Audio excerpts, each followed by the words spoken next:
What's going on, guys? Welcome to another edition of Scenes and Screens. I'm your boy, NarikChase, and in this video, we are going to be talking about Predator Badlands.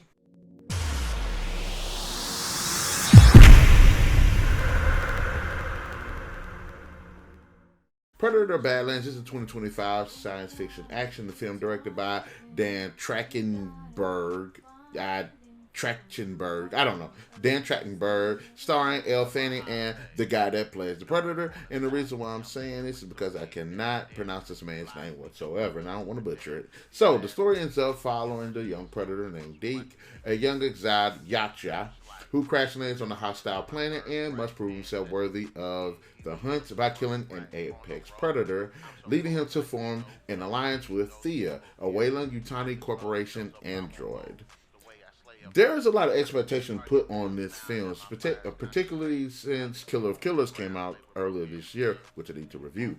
And I have to say, upon initially watching the trailer for this, I was like, I didn't really feel it. And I was like, okay, maybe because I'm a fan, I'm going to go ahead and watch it. But I will say this. There are three types of fans when it comes to the Predator films.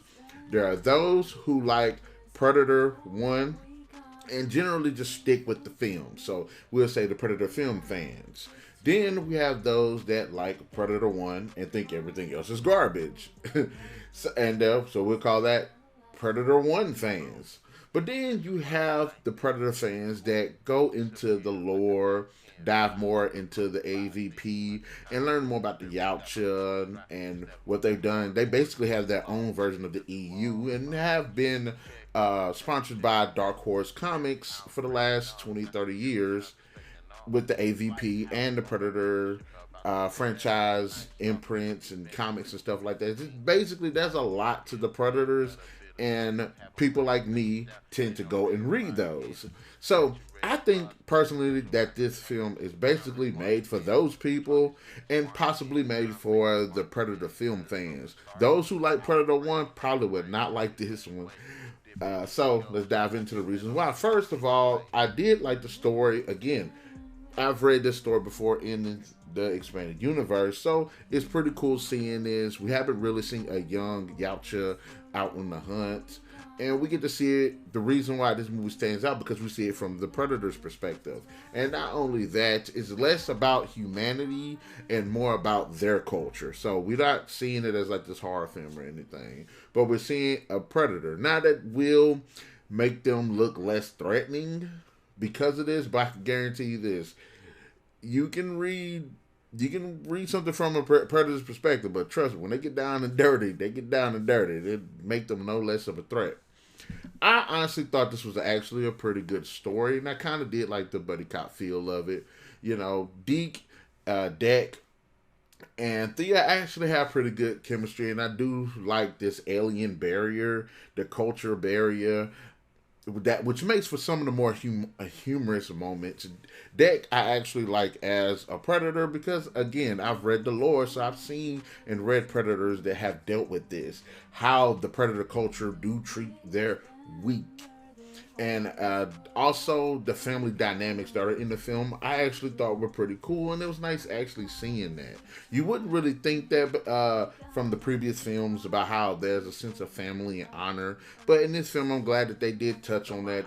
There is this relationship between Deck and his brother Quay, and I actually did like that. And it shows how family has more of a universal feel to it, more than we think we have here on Earth. But having said that, I think Deck was actually a pretty cool character. He was a bit of a douchebag, pretty much what Yautja are, but he was a bit of a douchebag, and I like how he did have his own growing arc. And Thea, who I thought initially would be an annoying character, I actually liked her. And like I said, I do like some of the humor surrounding the character and her relationship to Deck, but I also like that she had a bit going on too. She had her own stakes, and I love how these two stories just kind of combined. I think it worked for the most part, how they came together in the end.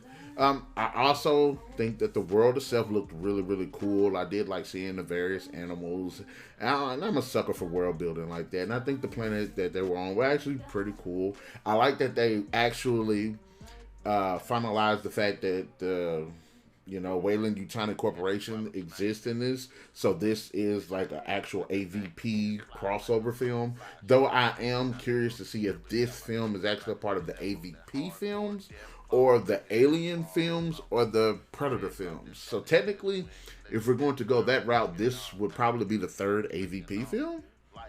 So having said that, I actually like that they went that direction with the story. There are some really cool action sequences. A lot of it does have to do with Deck having to fight against other creatures trying to kill him. But there's also some pretty cool sequences with human forces. Well, not really human forces, but I'll get to that later on. But is some pretty cool action sequences. So there's a lot that this film does deliver in terms of getting more insight into the Yautja culture, as well as exploring some aspects of the Weyland-Yutani that actually pretty cool as well. There are some negatives to the film, and some of them I think is kind of warranted. It doesn't feel as violent as it should. It kind of reminds me of that film After Earth, where all of these creatures that evolved to kill humans, and they're supposed to be literally like creatures. It should be basically a war zone of aliens, and we really don't get that in this film. So when it comes to him trying to, establish himself, and outside of him, what happens initially when he gets there, you really don't get that feel. And some of the battles that you see with him dealing with the other creatures and stuff is cool, but it doesn't feel like a continuous thing. And I felt like it should have been more of a continuous thing, like putting him constantly on the edge.